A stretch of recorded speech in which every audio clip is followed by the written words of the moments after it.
Hello there, good afternoon and welcome to The Pulse. We're coming to you live from our studios here in Accra. We are also on your digital terrestrial TV because we are free to air. You can catch us on DSTV channel 421. Go TV is channel 144. This is Joy News, independent, fearless and credible journalism. Coming up this afternoon on The Pulse, government fights off claims that its decision to open negotiations with the International Monetary Fund will discard President Akufo-Addo's mantra of building Ghana beyond aid. More as Ghana officially commences negotiations with the IMF today.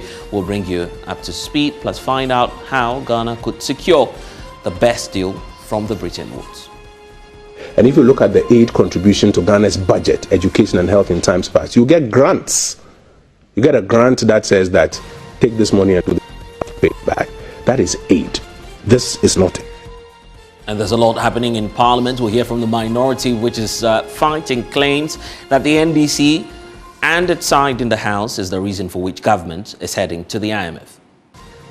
Stay with us for more details on that, and let your watch stay away from the classrooms. That's the advice from teacher unions to parents as they continue their nationwide strike, demanding 20% of their basic salary as cost of living allowances to cushion them against the current economic difficulties. And the new patriotic party is on the radar. Desist from politics of insult and name calling. A caution from the National Elections Committee as it lays out the modalities for the upcoming primaries of the governing party. We have the details for you shortly.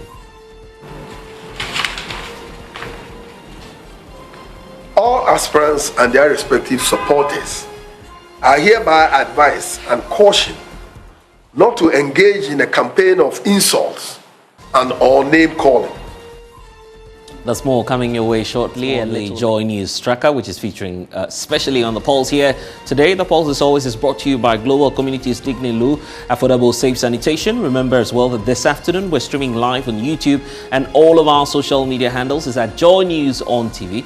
Tweet at us with the hashtag The Pulse. My name is Blessed Sogah. Always a pleasure serving you here on The Pulse. Please stay. Well, so this afternoon, government is fighting off claims that President Akufo-Addo has discarded the Ghana Beyond Aid agenda as negotiations officially open here in Accra for Ghana to roll onto the austerity program with the International Monetary Fund.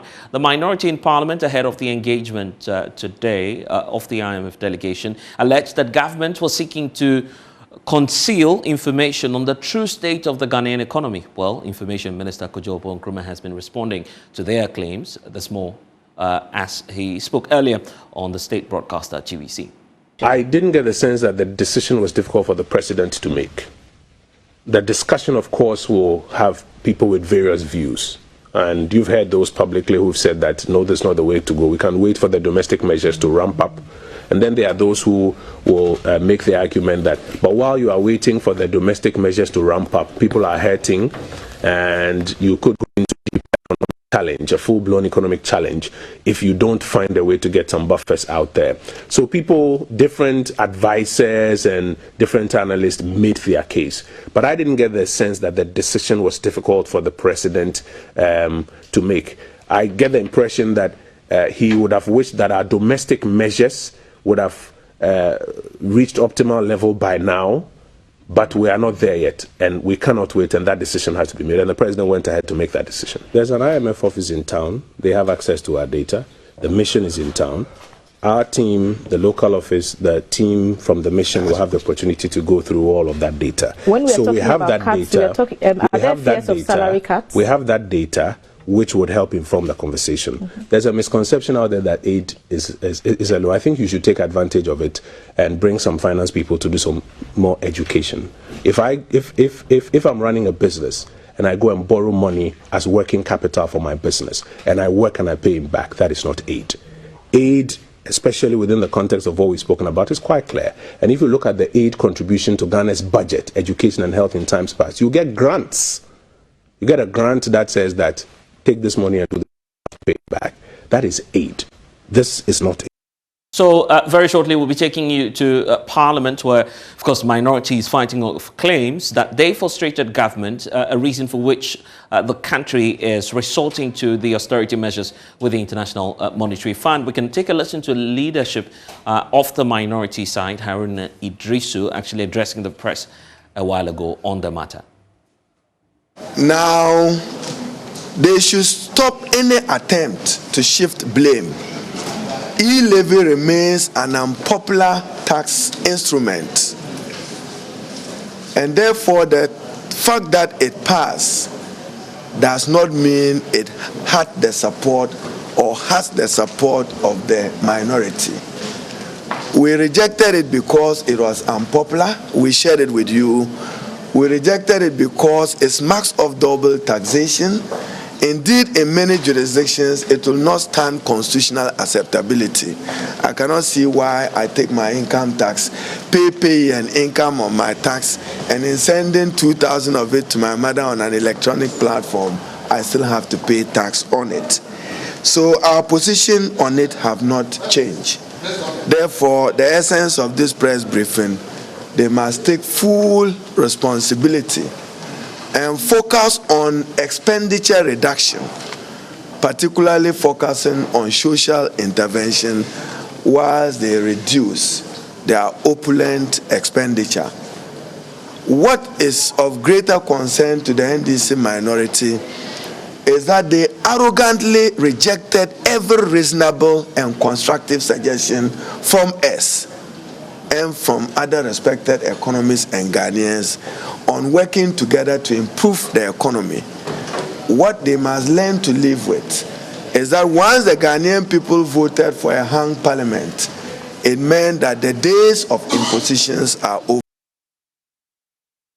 Meanwhile, the Tamale South legislator says the blame for Ghana's poor economic state should be laid squarely at the doorsteps of President Akufo-Addo, who is accused of profligacy. That President Nana Addo Dankwa and Dr. Mahmoud Bawumia should take full responsibility for incompetently managing the economy to suffocating debt level, which has necessitated the retreat, for us to request an agreement with the International Monetary Fund for the restructuring of our debts. As they take full responsibility, they should. They should also take responsibility for their reckless and irresponsible borrowing and unjustified profligate expenditure, which has led us to the journey of retreat. And you know, many of them are behaving like a class 6 people who tells their mother and father that last year I got F and I marked the NDC and probably John Dramani Mahama F. Then after 3-5 years, they get an F and they say that my F is better than your F. That's a childish behavior they are into, as if they are right. I mean, in any civilized democracy where people take responsibility and have a premium and value on credibility, Dr. Mahmoud Bawumia, I don't know whether he has any respect for the word credibility and its value and what you do with, including the Honorable Minister of Finance. They would have done what is needful. I doubt if they can correct their mess. So they better start packing to get out of office. Well, in his part, ranking member on the Finance Committee of Parliament, Dr. Kesola Toforson, says Ghanaians must brace themselves for tough times under the IMF deal. I only want to reiterate that the people of Ghana should expect a very strong IMF program. Unfortunately, the government is not articulating that fact. They are trying to hide from what is happening by trying to blame Ukraine-Russia war. I do not accept it, and we cannot accept that as the reason why Ghana is in this mess. We are in this mess because it is government's deliberate policy. The government has messed us up big time, and they should take responsibility for it. This is indeed self-inflicted, and the people that took us through this mess must immediately take responsibility, as the leader said. I also want to say that we in the minority will never and can never accept a blame that suggests that we deliberately rejected government policy. This IMF program will differ from all the IMF programs that we've seen in the past. In fact, this will be the first time that we will do an IMF program with debt restructuring. That means a lot. That will mean that Ghana is going to go through another phase of HIPIC, to the extent that we are going to look at our debt and restructure it. The government should come clean and tell us what exactly the people of Ghana should expect it, instead of blaming Ukraine and Russia. Sadly, they are telling us that the Ukraine war has affected Ghana more than Ukraine.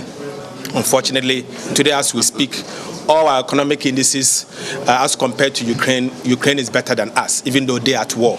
Yet we, sitting here, huge kilometers away from Ukraine, is trying to blame Ukraine and Russia. No wonder the Russian embassy has been consistent in telling the government to stop what they are doing. Isaac Ofeaje is with our research desk, joins us now with more on this. Isaac, so let's start off with where we are today. Officially, we know that the negotiations have started. What do we need to know about our figures? Right, so government is going to the table looking out for three things. One, support for balance of payments and a cheaper loan. Then we'll also be looking at to regain access to the international fund markets. Now remember that when Moody's and S&P or downgraded Ghana, we lost access to the international fund market, specifically the Eurobond market and other things. So today, government will be looking at getting funds somewhere around $1.5 billion to support balance of payment support. This will help us to purchase our petroleum products, pharmaceuticals and other things that will need foreign currencies before we can actually be in the market to get these goods into our country. We'll be getting into the details. Kwaku Asante is joining us from Parliament now. Kwaku, one more, can you tell us from in terms of what's happening in the House?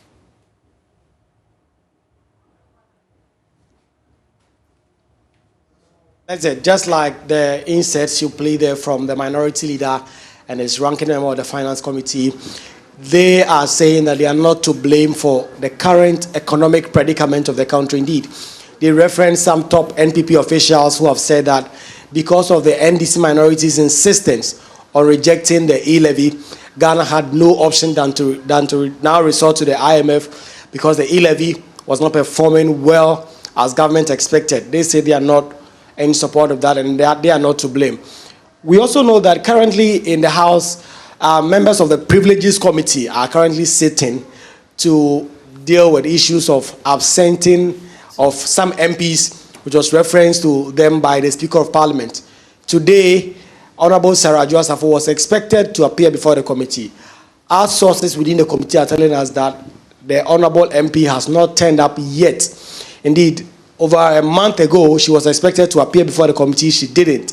What the committee did was now to publish her invitation in the national dailies and other international media, and also invite her to join them via Zoom today, 6th July. But our sources are telling us that committee members have been sitting for 2 hours.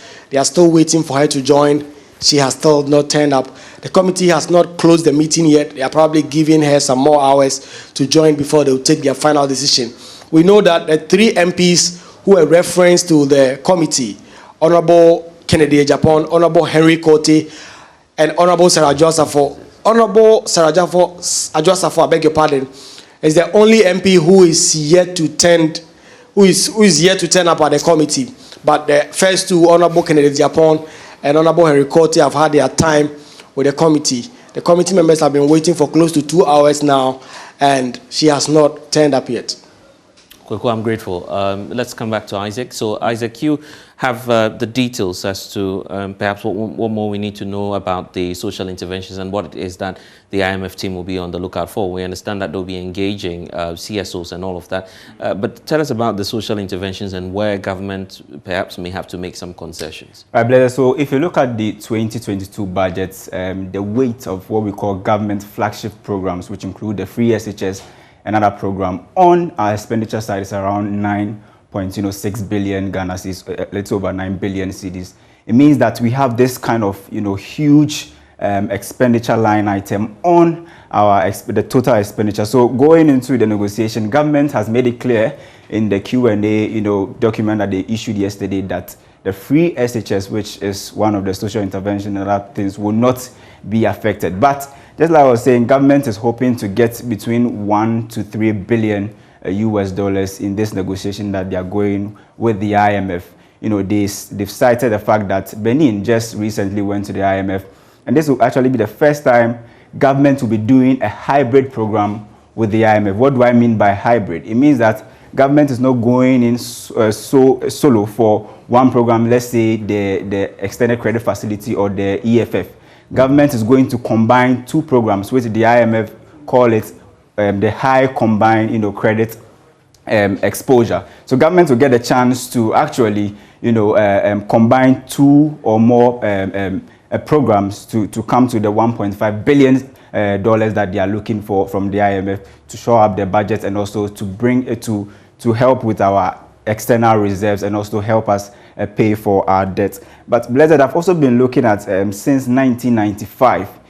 This is the reason why government believes and they feel that they can get as high as 1.5 billion. If you look at from 1995 to 2020, the amounts that we've been receiving from the IMF in programs have been increasing.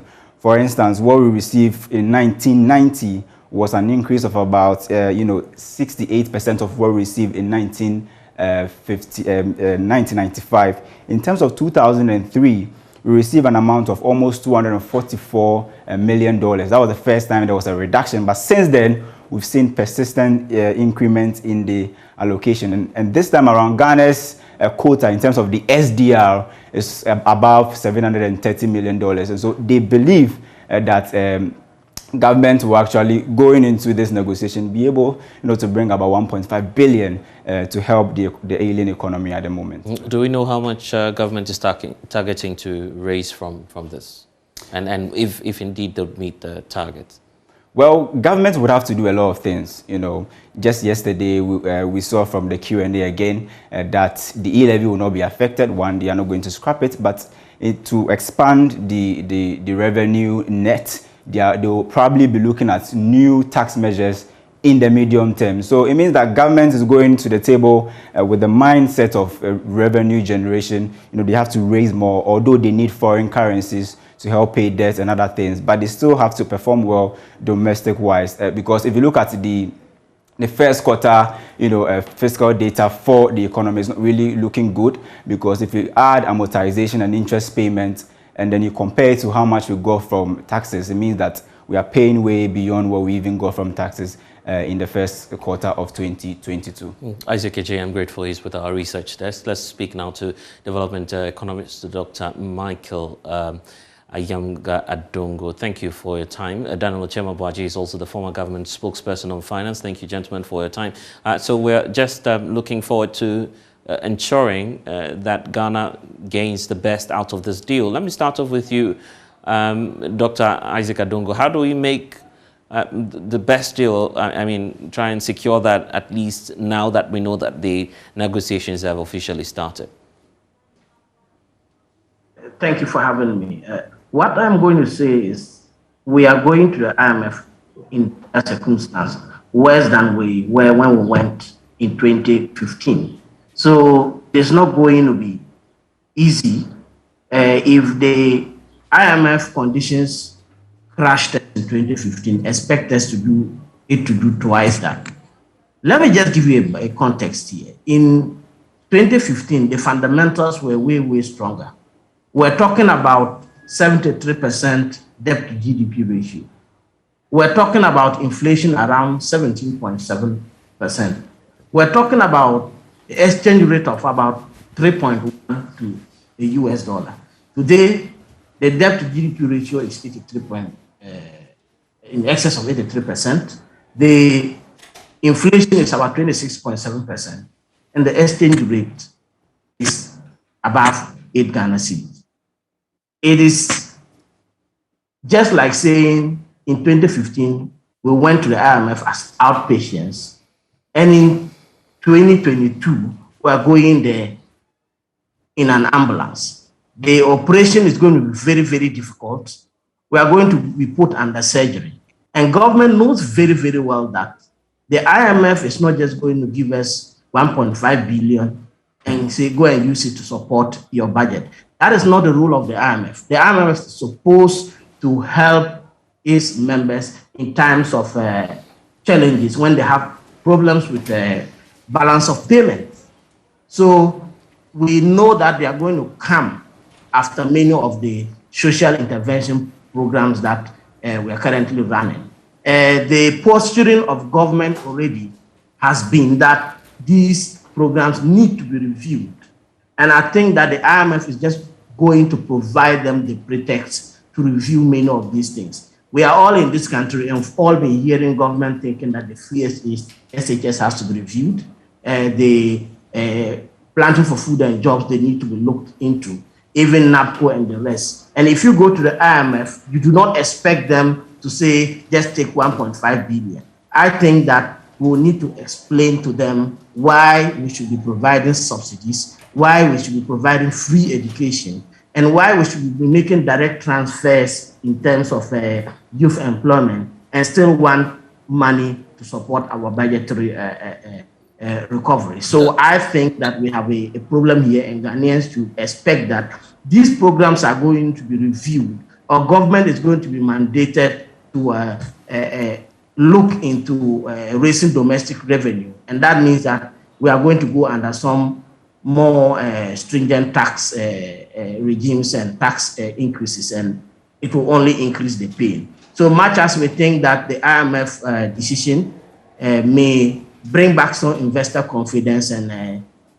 give us some fiscal space, the cost to the ordinary citizen and to middle and low income families is going to increase, and we're going to have a very serious time in the country here. There are concerns about subsidies and what could happen to flagship programs of government, for instance. What's your take on that? I think that one of the things the IMF usually would not like to see is direct subsidies. So the fertilizer subsidy, I think that it will be one of the things the government will look at. I am a little bit optimistic about free SHS because the IMF, among other things, also seeks to reduce poverty. And if we trump up the poverty reduction benefits of free education, it is most likely that we'll get away with it and we can get some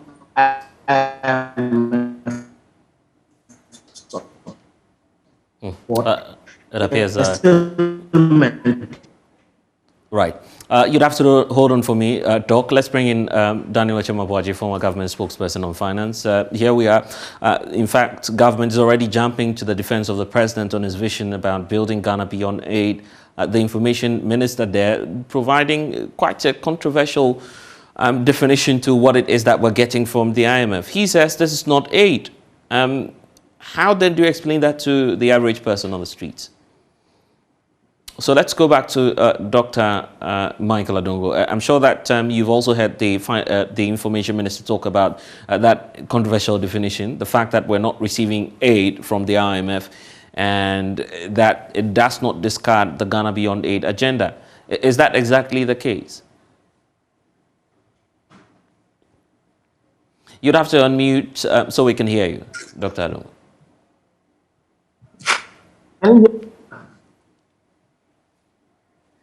Yes, I was just asking about what happens to the Ghana Beyond Aid agenda, for instance, knowing the justification we're getting from government on this. I think that our excessive borrowing placed the Ghana Beyond Aid in question anyway. So there is no point in trying to argue that we were on a track to achieving a country without aid. That is not a possible argument to push now. What I think is that we are going in for a loan that comes with a low interest rate or no interest rate at all for developing members of the IMF from developing countries. That is what it is. It is a loan. So we shouldn't say that it is a grant. I agree with that argument that we are going in for a loan, we are going to pay back. But we are not out of Ghana Beyond Aid. And I think that if we begin to tramp up these semantics and forget about the more difficult situation of managing the economy, it's neither here nor there. We need to face the facts that Ghana is far from functioning without aid. But we shouldn't say the IMF decision to go, the Ghana's decision to go to the IMF compromises our objectives of Ghana Beyond Aid. These are just semantics, and I don't want to go with that. Let's bring in Daniel Achimabwaji now, a former government spokesperson. I was just asking about government and its vision of building Ghana beyond aid. What then happens now that we are officially opening our conversation with the IMF? Let me say good afternoon. I'm sure that question is directed at me, correct? Yes, precisely. All right, good. Let me say good afternoon. I can see my senior over there, Kwame. All right, good. Well, Ghana beyond aid is a dream and it's a vision. And that may not even be accomplished in our time. And so going to IMF or not going to IMF will not kill that dream. It is just another way of saying better Ghana agenda. We want betterment for our people. So I don't see how this is going to carry it. So the president was just dreaming when he said Ghana beyond aid? No, when you say you're dreaming, not just a dream as in dreaming, it's a vision. Let's get to our country to a point where at least we can finance or balance our budget. And I think everything that the government has been doing is part of the attempt to try to get to that goal.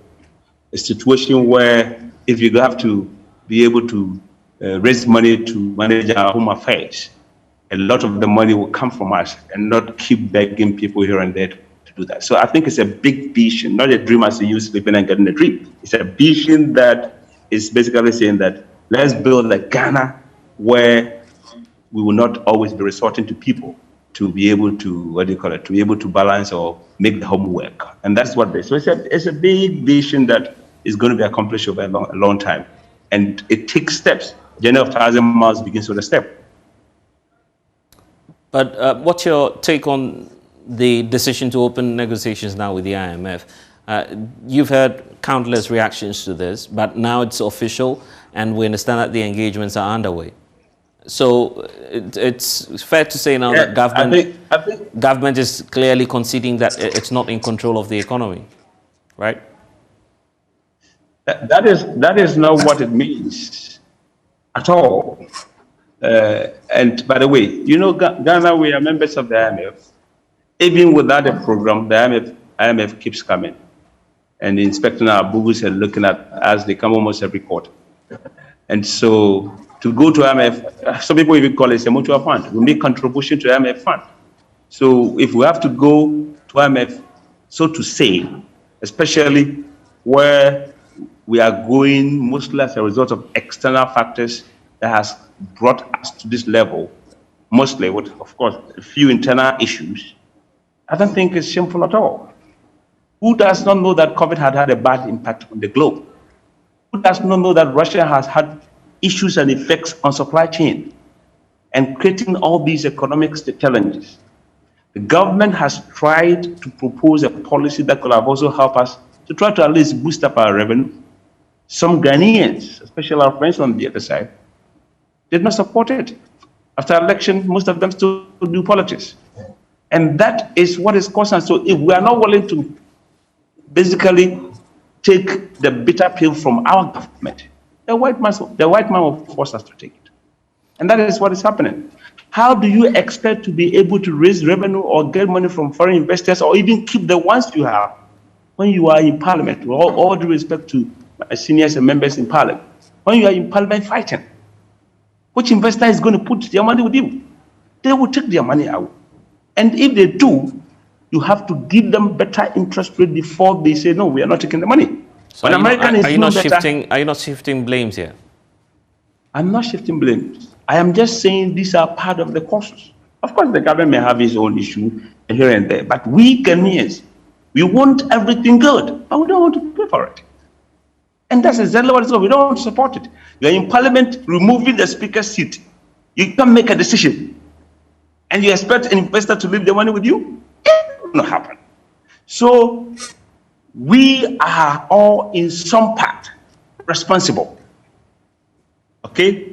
All of us, okay, are partly responsible, even though from where I sit and my understanding of what is going on, majority of these challenges are actually external.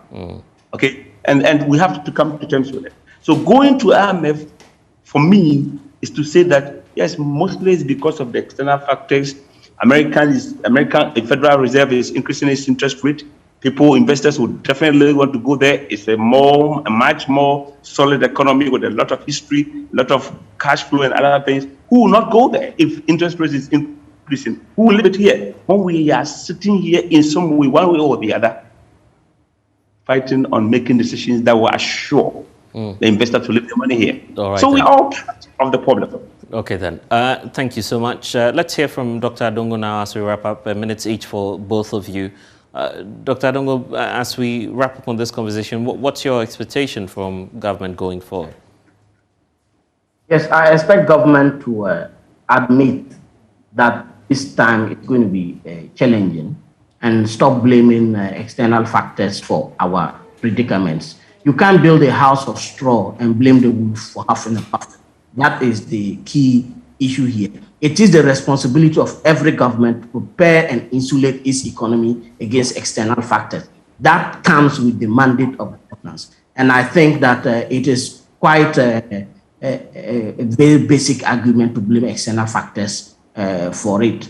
We need to go in there with an open mind, be very honest with the Ghanaian people, and restructure some of the programs that are more or less sinks on our revenue, and then work with the IMF to review. We can downscale some of our social intervention programs, and as the economy improves, we rescale them. I expect government to be open to these things and not pursue and brand IMF programs as a failure and a mark of incompetence. It is the reason why we are going to the IMF on a structure, because we more or less thought that it was an incompetent government or somebody who didn't know how to manage the economy that resorted to the IMF. And that is why we have waited to this time, and the ordinary Ghanaian is the one going to pay the price for the lack of agility in terms of government's decision to respond in time and seek help to manage the economy. So I expect transparency, I expect honesty,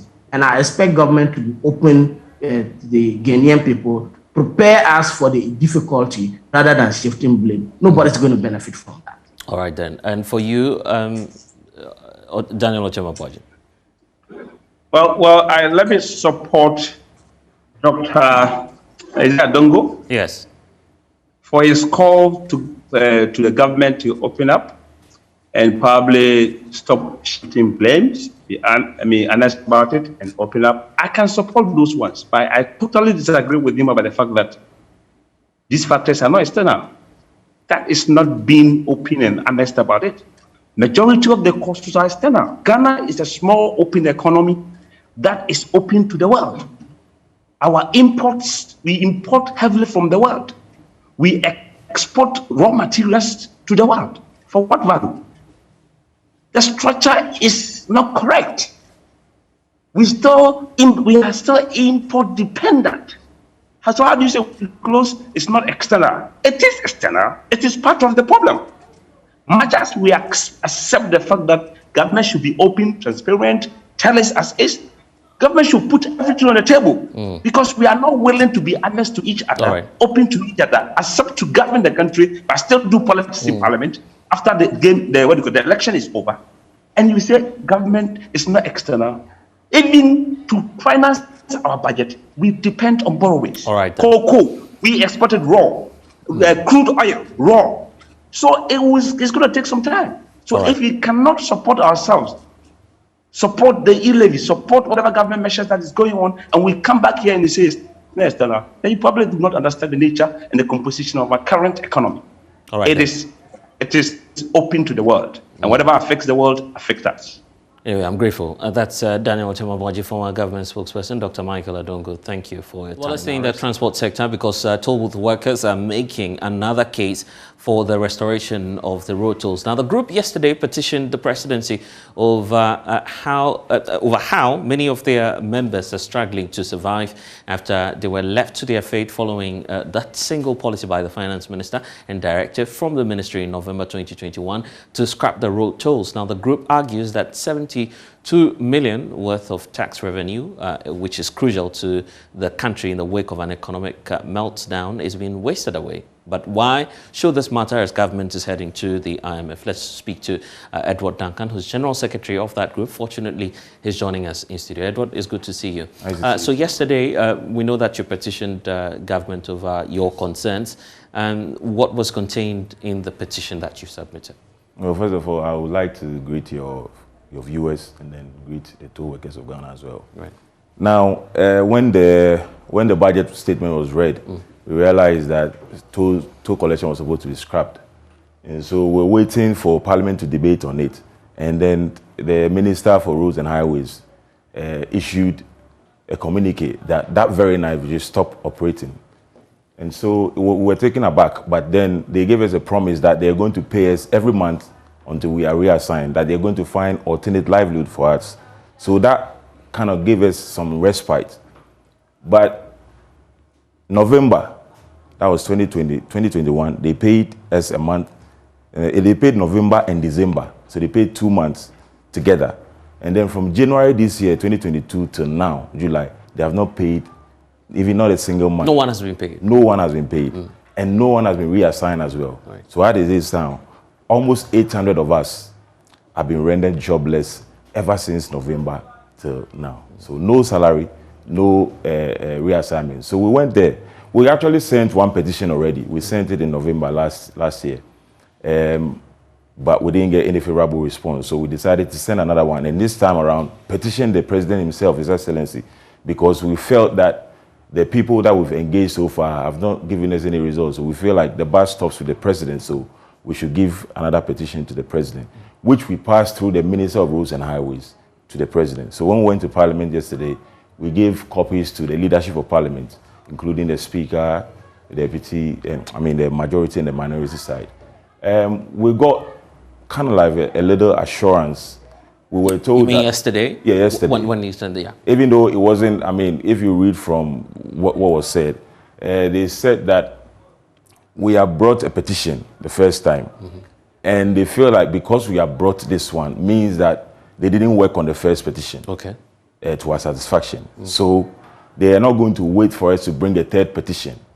So they will do something about it. That's it. But are you really conscious of the implications of what you are asking for? Basically, you are asking that Ghanaians would have to pay e-levy, and then when your job is restored, it will obviously mean that we'll have to start paying road tolls again. It may have some implication on even transport fares, for instance, because the drivers may now go back to charging more. Yeah, I know. But the government has to they are the economic managers of the country. They have to do that. Look, you've let go of almost 800 people. And it's not just us, it's our dependents. Right. It's those who do economic activities in and around those areas. So you're talking about the thousands, who have been rendered jobless. And no money has been paid to your group? No, nothing at all. So, even in as much as there are so many taxes that the citizens, they pay.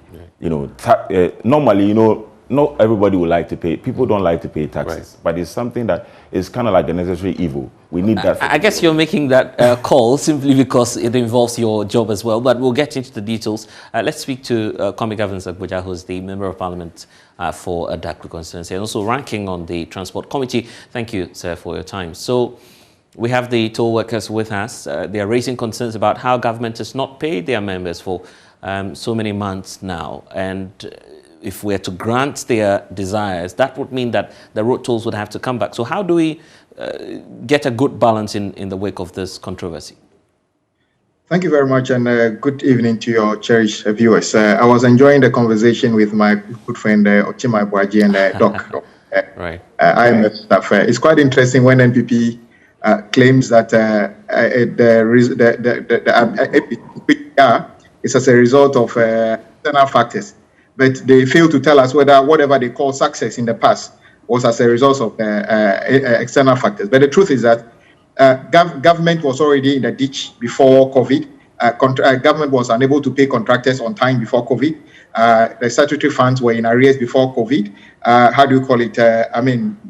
Many things. The size of government was still large before COVID. So it cannot be because of COVID. Indeed, COVID brought in an unprecedented revenue to government in 2020, which no government has ever had before. The problem we are having now is that if we actually manage those monies properly, we should have the effects, the positive effects of that money. But because they basically spent that money on election purposes, distributing money to NPP members, claiming they were businesses through NBSSI. You heard a tape of their candidate in part of Northern Region. And so they basically squandered the money, and that is why we are in this. So it is as a result of a self-inflicted activity. And that is why the Honorable the Finance Minister will go down as probably the worst ever manager of our economy. But let's come back to the point about the road how tolls. do you call it? Yeah. The road tolls. My brother, the laws work in this country. We have a Road Toll Act. We have all the reasons why we charge road tolls in this country. And even the most advanced countries still charge road tolls because it's a very significant factor of road maintenance.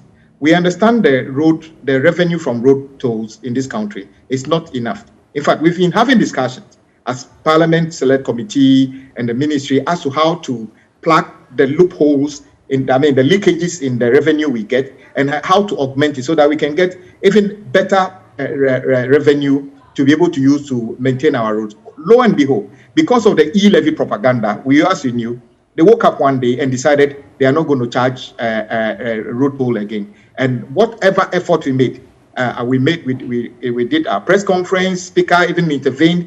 You saw what they did to Speaker. In fact, Mr. John Boydu basically told Speaker he should go to the toll booths and collect the tolls if he likes. And so today, we have a situation where, as a result of the illegal cessation of collection of tolls, we are having a negative impact on our people. First of all, about 800 people who are jobless now have added to the unemployed group, and their life have become worse. Their children are not going to be able to get the needed support from their parents. Their rent and everything is going to be in arrears. So it has got a human factor, which is a very catastrophic situation so far. You can also notice that as a result of the illegal cessation of the collection, the investments we've made in the toll plazas have all gone down the drain. In fact, some of the toll plazas just saw a good investment in terms of upgrading and automation and everything before they stopped. So all these things have almost damaged right now. And then you realize that because it used to be a point where drivers pause and go through peacefully. Now that they feel that there's nobody there, they don't take their time to go through there. So it has also become another traffic black spot. And apart from that, the issue about revenue loss to the state. What can we do currently? Well, they told us once e-levy is instituted, all the toll booth, those who are manning the toll booth will be paid their salary and they will be reassigned to another organization. Right. So all we are asking government to do is to reassign all these 800 people without any further delay. Why do you want them to be reassigned? The argument is, well, the tolls are no longer effective. But the finance minister never said he was going to reassign them to toll booths. He just said that none of them will lose their job and he was going to reassign them somewhere else. So it's up to the finance minister to tell us where he will reassign them. In fact, some of us are saying that if the finance minister comes to parliament with the mid-year review and can't show us where he's going to reassign the toll workers, some of us are going to object to the approval of the budget of the Minister of... You're determined to do what you're saying now? Oh, yes. We can. Why not? We can do that. We will not be part of it. We can block it. If they have their numbers, they can pass it. Because you see, there's one thing that is very important. If you're going to make a statement, a policy statement, which is not sustainable, don't make it. What is the point of making all those statements and we are cancelling the toll booth because he went as far as saying that it's an environmental hazard? I mean, so the tolls that are being collected in America are hazards? There are efficient ways of collecting tolls in this country where the vehicles don't even have to stop. Once you go through, you are identified and you have 24 hours to pay through Momo or something, and then that ends the case. If you fail to pay, it becomes a civil case against you. If it prolongs, it becomes a criminal case. So we are going to insist. So in the meantime, yeah. But in the meantime, what happens to the likes of Edward and co, who are out there not knowing what their fate will be? Well, we can still just continue to call upon the finance minister to respect the law. It was he who said that he was going to make sure that they are paid. So we are asking the finance minister to pay them all their arrears and reassign them to whatever they can earn, at least similar living. Until the budget comes, we are told, next week. So we are in anticipation of the finance minister doing that before he comes to parliament. Otherwise, nothing he will say, as far as I'm concerned, in terms of the budget of roads and transport, would meet a favorable response from us. And here's the point about a possible reversal of that policy, knowing that government is in dire need of funding. Would you say this is the time to perhaps, on hindsight, looking at the effect on the economy, reinstate the toll booth system? Well, let me tell you, the government never intended to actually stop the collection of tolls. Why did I say this? Even this year, government actually borrowed about $4 million to build new toll plazas on some road works we are doing currently. If you see, every major road project that is going on, there are toll plazas included in the cost of the budget of the road project. So it doesn't appear to me government intended to actually stop the collection of toll perpetually. All they wanted to do was to create a propaganda or a communication strategy in lieu of the e-levy. And now that it has seriously backfired, I will not be surprised that they will do the same thing they have done with what going to IMF. We won't go to IMF. We shall never go to IMF. And with their tails between their legs, they are negotiating as we speak now with IMF. I expect the same attitude of the NPP government coming to talk big English and saying that they are going to bring the tolls back. And you're certain it will happen? Yes. Well, you see, we are realistic in NDC. We don't do politics with some of these things. We believe that what Ghanaian drivers have been saying all along is this, that they can't see the positive effect of the road toll they've been paying. So they want to see that when the tolls are collected, it leads to an improvement on the roads on which they drive. So once we can prove that we have collected the tolls and the finance minister doesn't take half of that money through capping and use it for consumption, but we leave that money and make it available for the road ministry to pay for the services of road maintenance, Ghanaian drivers will not be angry. And indeed, I've said, I don't think any Ghanaian will be crying for somebody driving a V8 if you are asked to pay 2 cedi, 3 cedi to drive on a toll road. Nobody is going to be crying for you. But we have to be sure that whatever increase there is does not affect the trotro and the public transport that the bulk of our people take. And that can be done. So we are in anticipation that the government will respect the law and pay all the arrears to the former toll workers and reassign them and be clear to Ghanaians what they want to do with the toll plazas going forward. Honorable Abuja, I'm grateful so much for your time. Let's wrap up with Edward. Yes. So it appears there's some solution coming through from Parliament. Yes, I'm a bit excited. I mean, Honorable has said it all, but I'm just going to add to this. Do you know that in a month, the amount of revenue we lose is about 7.2 million Ghana cedis every month. That goes waste. The government should you made a mistake with this policy. Everybody is just... You feel it was a mistake? Yeah, it was a mistake, you know. It's clear, everybody knows it. So do the honorable thing. Pay us our arrears because we are demanding for it. Despite the fact that we have been given a letter that says that they are terminating our contract on the 17th of June.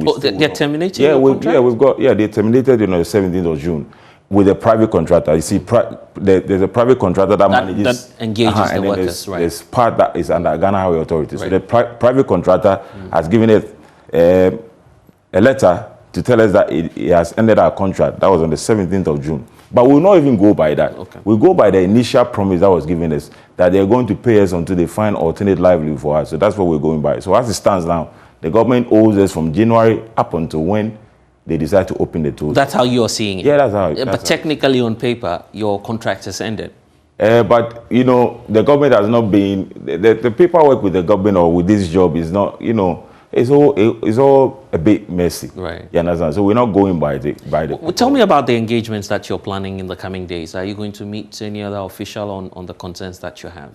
Well, yeah, our petition we've served the ministry. I think the Ministry of Finance is yet to receive its own.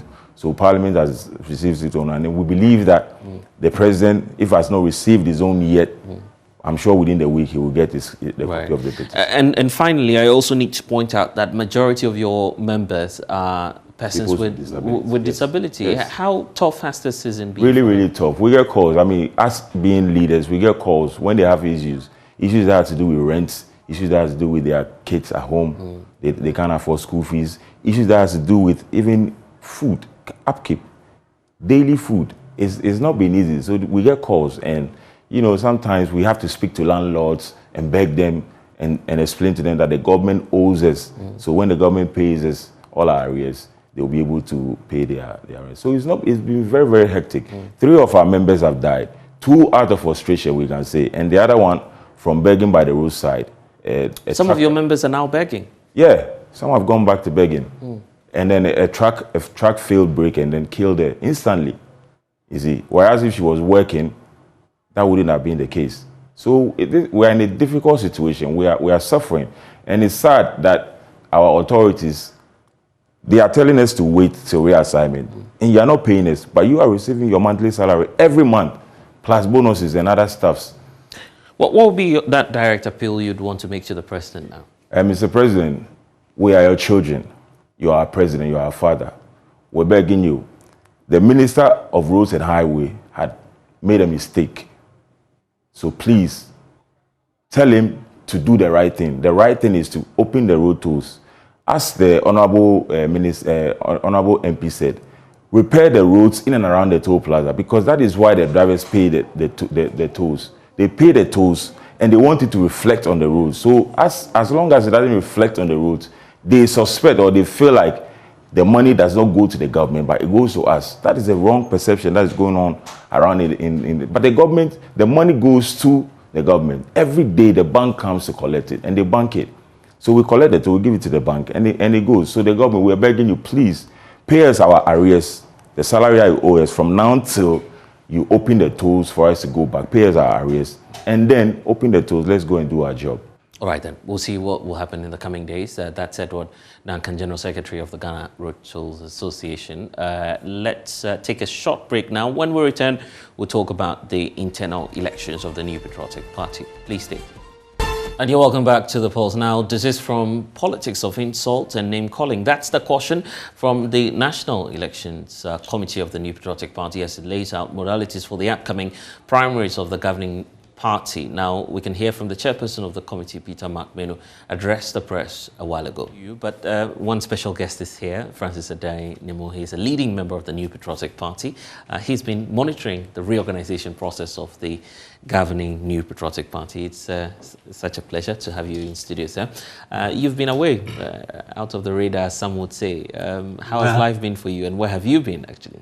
Well, I've been in Ghana. Thank you for having me. Right. And I've been in the country as a private citizen, though I'm not a government official or a public official. I still offer my services to my party, the New Patriotic Party, and then also practice my profession as a civil engineer. And so I have been around. I have not gone anywhere. You haven't gone anywhere? At all. I mean, this is a fine country, a beautiful country for all of us that we need to put our efforts together to ensure its total development. Right, and knowing your role and how you've been supportive of the New Patriotic Party, many were expecting that at least you would have been vociferous. I mean, coming out and speaking on issues of national interest. Was it your personal choice just to be on the sidelines, watch and see what was happening? No, blessed, of course. Right. It has been my wish to have been offered some kind of a position to serve my country through my party, which is in government now. Right. But of course, that is not my decision. The decision lies with the appointing authority. And so once I have not been offered anything, and then from the private sector point of view, then I have to also do what I can do to support my party in government.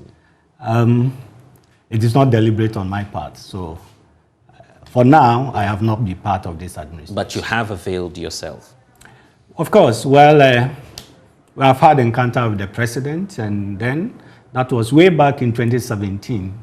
And the issue was if I could look at the road fund, but then the law also didn't permit the appointment of an administrator to the road fund or the chief executive to the road fund. So until that law is amended, it wasn't going to be it possible. Wasn't going to be possible.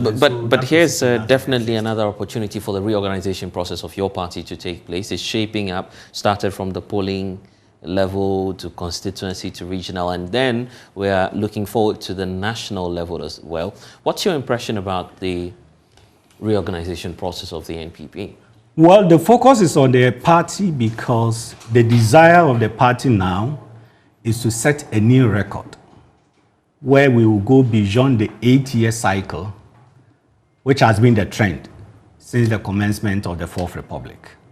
So anything that we can do as a party to come into effect, this new record of going into 12 years, 16 years, we are all committed in ensuring it. 12, 16? So it's not just breaking the 8 and doing one term and that's all. Not at all. You have a grand vision as a political party. Yes. Staying on for 16 years. Why not? If the opportunity is there and Ghanaians will offer us the vote, why not? So there are 3 factors, and one of them is tied to the internal race of the party, which I'm glad that today you are putting these questions to me.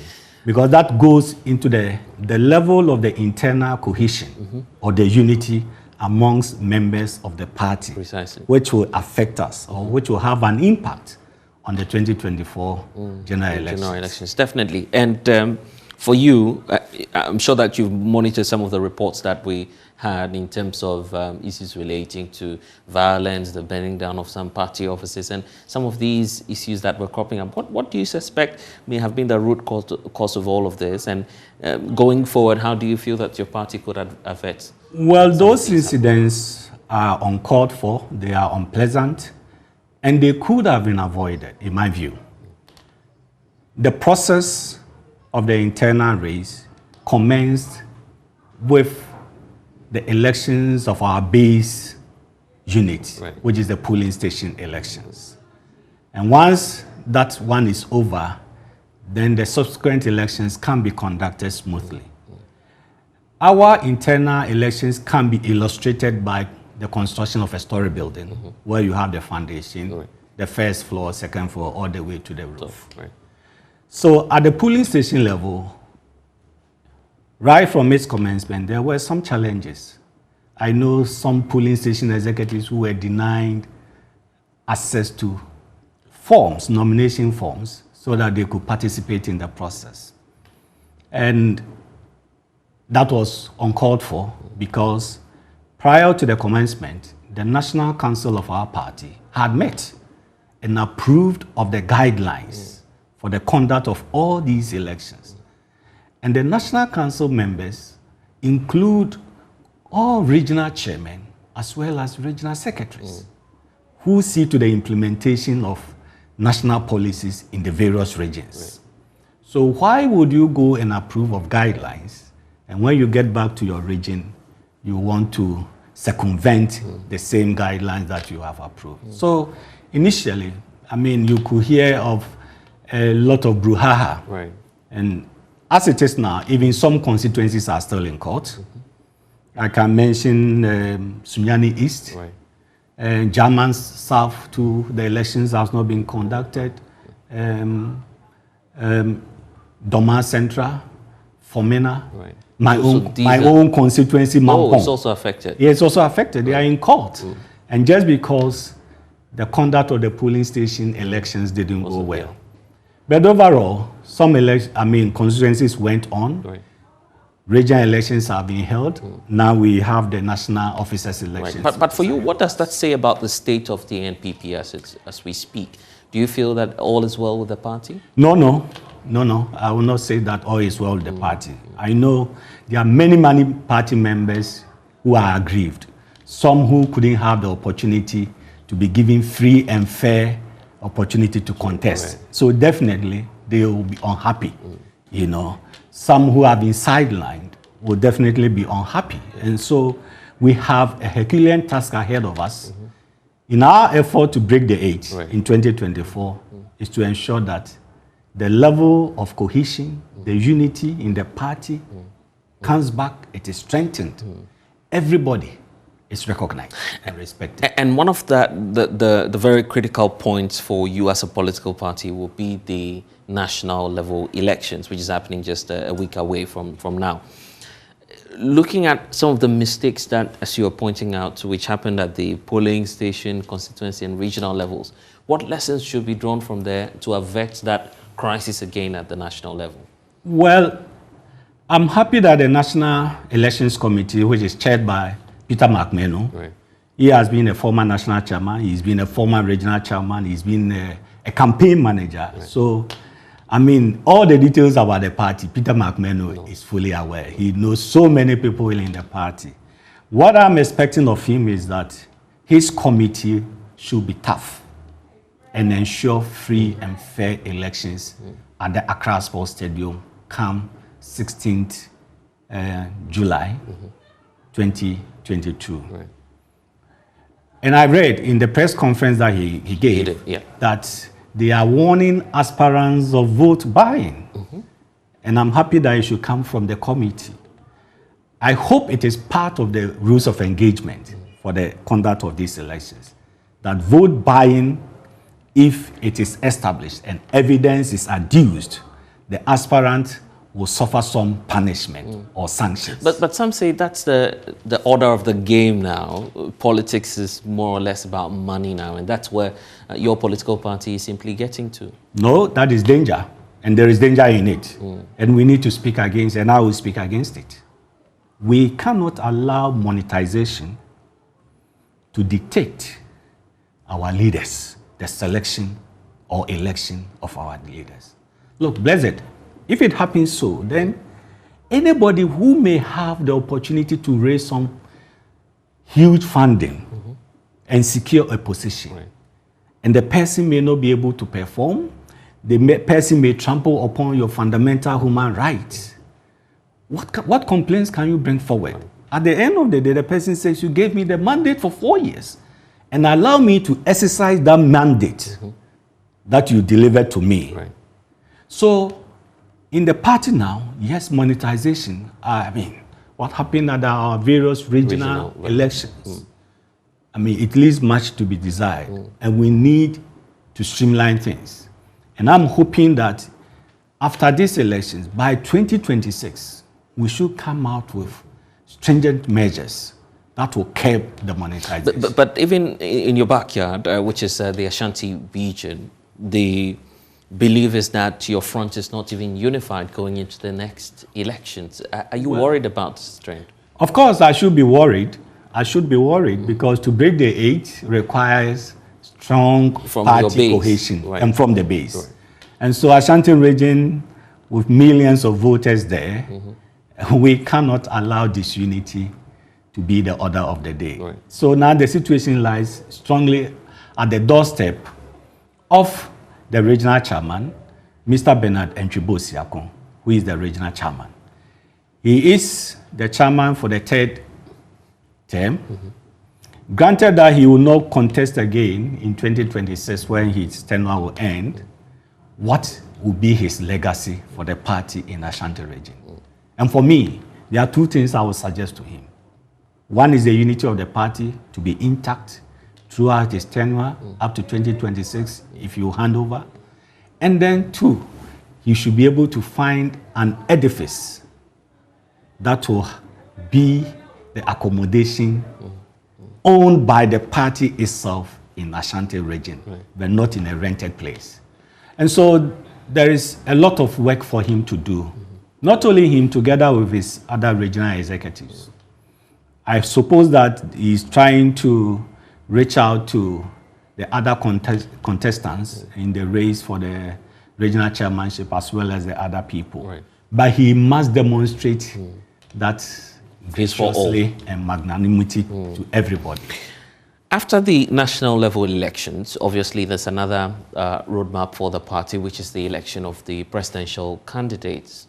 We've seen some names come up already. Okay. How many names? You are here. You're here, so it's a good time to be asking you whether or not you'd be, of course, joining the contest. Well, I noticed that Joy News, you always come up with names here and there. Yeah, but we are hearing the names, yes. actually. Yeah. And these are all expressions of what? Right, interest yeah. or intent. Right. Expressions of interest or intent. We are not there yet. Okay. Perhaps some of the names that you are even hearing, when nominations are open or when nominations is open, they may not go. Okay. Right. So Adenimo sitting here, definitely my interest is to lead the New Patriotic Party, which I started in 2014. And that interest is still pending and it's still in effect. So at the appropriate time, I will set the ball rolling. And so, yes, I have the interest to lead the party. I have never abandoned this interest. Right. What are your chances now, knowing that at least there are 2 names that are confirmed? You're likely to run against the vice president. Are 2 names confirmed? And then Alan Chermatin. These are known friends and of yours. And those names are already confirmed? Well, I mean, we've heard them. Okay. They've not denied the fact that some of these names are out there, just as you're also placing your intent out there. These are people you've worked with. What are your chances now? I mean, given the fact that the situation is not exactly the same in 2014 Absolutely. when you were running. In 2014, the party was in opposition. Right. Okay. Then 7 of us went into that contest, and I placed 3rd. And that must be on record. Right. It must be on record. I placed 3rd. Chermatin placed 2nd, and Nana Akufo-Addo placed 1st, right. And eventually became the president of the Republic of Ghana. So if there are any names that I expect Joy News to be talking about, they should be talking about. Your name should also be coming up, right? Absolutely. Because Absolutely. you haven't abandoned that dream at all. And the chances are there. The chances are there. And let me, on this platform, let me tell our viewers and for you to know that, in my opinion, the party needs a new face to lead the party as part of our efforts to break the 8. What will you be bringing on board if you're giving the nod to lead the New Patriotic Party? I'm coming on board with a strong unity for the party. Okay? There's a saying that if 2 elephants fight, it's the grass that suffers. So we need that unifying person who can bring both sides together and say that, look, with this person, the party is able to achieve that strong unity that will ensure that we can win 2024. Right. Then you also come with an unblemished character, because we need to have that unblemished character and to market it to Ghanaians, Naturally, when people have served for 8 years, there is that facial fatigue. Right. And we have seen it since 1993. Former President Mills, then Vice President to Jerry Rawlings, in the year 2000, as sitting Vice President, he could not win after NDC 8. You feel it was due to the fatigue then? Yes, it's also one of the factors. But what would be the message? What was the message? Because if there was anything that at that time he had to do, he should have been part of the. So the NPP is in need of a new face. Absolutely, in my opinion. And this position which I have expressed has also been espoused by my good friend Kennedy Japan, that we need a new face. Right. In 2008, for instance, then candidate Nana Akufo-Addo, who served in J. Kufuor's administration, could also not win. And then in the year 2016, former President Mahama, as a sitting president, 8 years, he could not win. So that's a fantastic trend analysis of what's happening. But why should it be a dynamo? And that is the justification I'm giving to you, that we need a person who comes with a strong unity for the party, that the grassroots of the party, they identify with that person. Then we have a new language that we should be able to articulate to Ghanaians. Okay, we'll be wrapping up shortly, but there's finally the issue about one of the critical factors that will either give you or any candidate that will emerge as the leader of the party a chance to run and to successfully win the elections, which is about the performance of this current government. What's your assessment, briefly? Well, it has not been easy. In this second term, it has not been easy. And right now, we have to get back to the IMF for a bailout. And the situation is critical. And I will not sit here that it is a pleasant situation. It is a critical situation for the entire country. Our debt is so huge, unsustainable debt.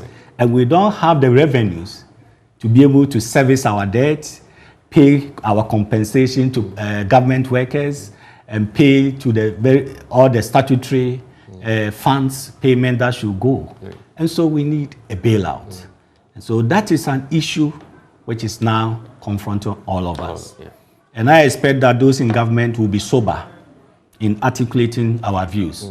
Look, Blessed, whether you go to the IMF through the left or you go to the IMF through the right, it is still IMF bailout that we are looking for because we are cash-strapped. And so we need. So definitely, government performance is one of the factors that will impact on your ability, on our ability to break the AIDS. The other two factors I mentioned are the unity and then the new phase. So the government performance is one. Giving that account briefly, from do you now, have the chance? From now, yes. From now, for the next 2 years, in this course of the IMF bailout, I expect government to be more prudent in the use of the resources that will be available to government for the next 2 years. That will ensure that there is relief for the ordinary people in terms of cost of food and cost of other essentials, medicine and other transport fares. We should be able to stabilize the system. Inflation is high. We should be able to bring it to single digits. And so for the next 2 years, there's so much work for government to do. And so sometimes I also side with the call for the president to look at the possibility of reshuffling. You're supporting reshuffling? Absolutely, I support it. In fact, since you're talking about reshuffling, there's a group that we understand is also calling for that. The loyal members of the NPP, Maxwell Nyanyo is the general secretary of that group. Maxwell, briefly tell us about your concerns so we can wrap up on this conversation. Maxwell, if you can hear me, I'm just asking about your concerns. Why are you calling for a reshuffle in government now? Thank you, Blessed.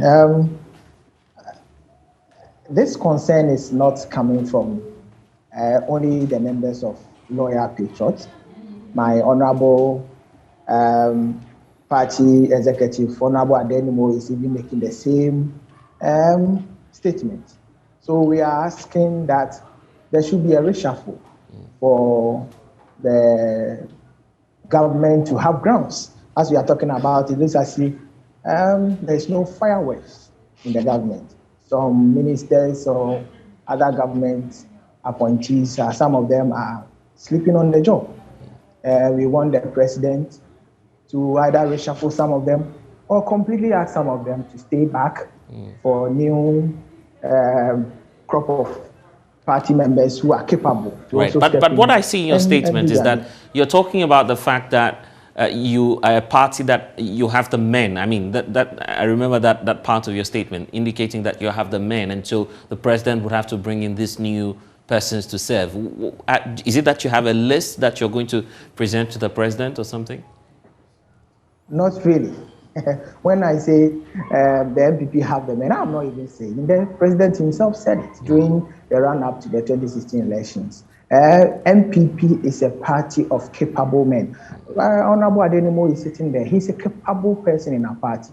Okay, I am not saying that he should be given a ministerial appointment. No, I'm talking in general terms that there are men in our party. That if there are some of the party people who are in position now, not doing what is expected of them or doing what their work is not up to the standard, it behoves on the president to, as at now, listen to the people. If his own party members, as I'm talking to you, I'm a party member, I'm a constituency party member. All of us in the Loyal Patriots, we are party members. We all did our best to bring this party to power. And so if we are coming out to say that, it behoves on the president to listen to us. You see, this is not an opposition party calling for it, even though there might be members in the opposition calling for it. This time around, it is we party members. Right. So are you going to write, what concrete steps are you going to take? Are you going to write to the president in demand for that? Oh yes, the release that we've made available since last release, and I'm talking about it. We have sent a copy to the president. We have sent a copy to the vice president's office, and we know for sure that the government is going to listen to us and make sure that what we are saying, that we should reshuffle the ministers and make some of them even go and sit down.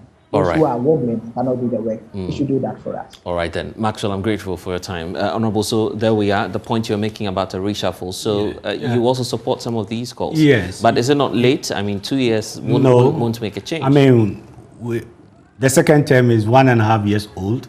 We've just begun the 7th month of the second year. You know, Blessed, reshuffle is a tool that is applied by an appointing authority with the aim at revamping or reintroducing dynamism in your administration.